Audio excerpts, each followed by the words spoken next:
चलिए हाय। इस वाले शॉर्ट्स में एक बार डिफरेंस समझते हैं सर, स्ट्रैटेजी, प्लानिंग और चेकलिस्ट में डिफरेंस क्या होता है।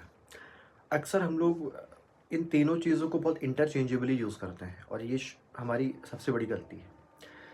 देखिए, अगर मैं आपको ऑर्डर रिवाइज कराऊँ तो सबसे पहले आपका बनता है ऑब्जेक्टिव।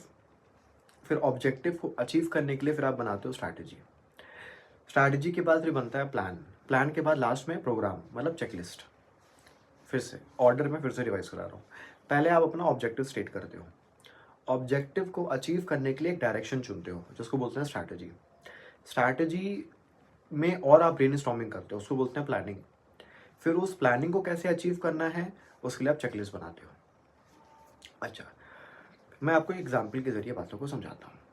जैसे पूरे ऑडिट में ऑडिटर का ऑब्जेक्टिव कहाँ लिखा हुआ है, ऐसे 200 में, और ऑब्जेक्टिव क्या है, टू ऑब्टेन रीजनेबल एश्योरेंस और दूसरा टू रिपोर्ट। यही दो ऑब्जेक्टिव है। अब ऑडिटर को ये ऑब्जेक्टिव अचीव करना है, इसके पास तीन रास्ते हैं। पहला, या तो डिटेल ऑडिट करे, मतलब एक ही ट्रांजेक्शन्स को थरो चेकिंग करे। दूसरा, रिस्क बेस्ड ऑडिट। तीसरा, सैम्पलिंग ऑडिट। यही तीन मोटा मोटी डायरेक्शन है। डिटेल ऑडिट करेंगे, रिस्क बेस्ड ऑडिट करेंगे, सैम्पलिंग ऑडिट करेंगे।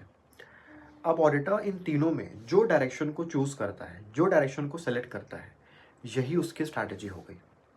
स्ट्रैटेजी अपने ऑब्जेक्टिव को अचीव करने के लिए। मैं मान के चलो auditor risk based audit select करेगा। रिस्क बेस्ड ऑडिट में क्या होता है कि ऐसी ऑडिट जिसमें ऑडिटर रिस्की एरियाज पे ज़्यादा फोकस करता है और उसी अकॉर्डिंग अपनी मटेरियलिटी सेट करता है, नॉन रिस्की एरियाज को नेग्लेक्ट कर देता है। अच्छा, तो ये हो गई स्ट्रैटेजी। ऑब्जेक्टिव समझ में आ गया, स्ट्रैटेजी समझ में आ गया। अब बात आती है प्लानिंग की। भाई रिस्क बेस्ड ऑडिट करेंगे, ठीक है, इतने से बात खत्म नहीं होती है, हमें और फर्दर ब्रेनस्टॉर्मिंग करना पड़ेगा। अच्छा, क्या एक्सपर्ट्स की ज़रूरत है, कौन से एरिया ज़्यादा चेक करना है, अपनी प्रीवियस अंडरस्टैंडिंग यूज़ करते हैं, कितने लोगों को इन्वॉल्व करना है, कितने दिन में ऑडिट करना है, ये सारी ब्रेनस्टॉर्मिंग होगी। ठीक है, ये सारी चीज़ें हैं। उसके बाद फिर फर्दर हम क्या करते हैं, चेकलिस्ट बनाते हैं। चेकलिस्ट का मतलब है, अच्छा सेल्स का एरिया ज़्यादा रिस्की है। अच्छा, सेल्स का एरिया कौन चेक करेगा, और आर्टिकल ए सेल्स का एरिया चेक करेगा। कैसे चेक करेगा, कब चेक करेगा, कितना चेक करेगा, तो ये सारी चीज़ें हम प्रोग्रामिंग में लिखते हैं।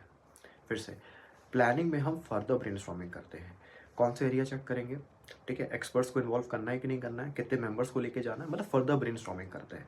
ठीक है, उसके बाद फिर उसी टॉपिक को और ज़्यादा एक्सपैंड करते हैं और उसमें एक एक बातों को डिस्कस करते हैं। जैसे सेल्स का एरिया चेक करना है, तो अच्छा ठीक है, ये सेल्स का एरिया रिस्की एरिया है, तो हम एक्सपीरियंस आर्टिकल, जो हमारा आर्टिकल है उसको देते हैं, वो चेक करेगा। कैसे चेक करना है, कितना चेक करना है, हम डिसाइड कर लेंगे। तो ये था पूरा स्ट्रैटेजी, प्रोग्रामिंग और प्लानिंग।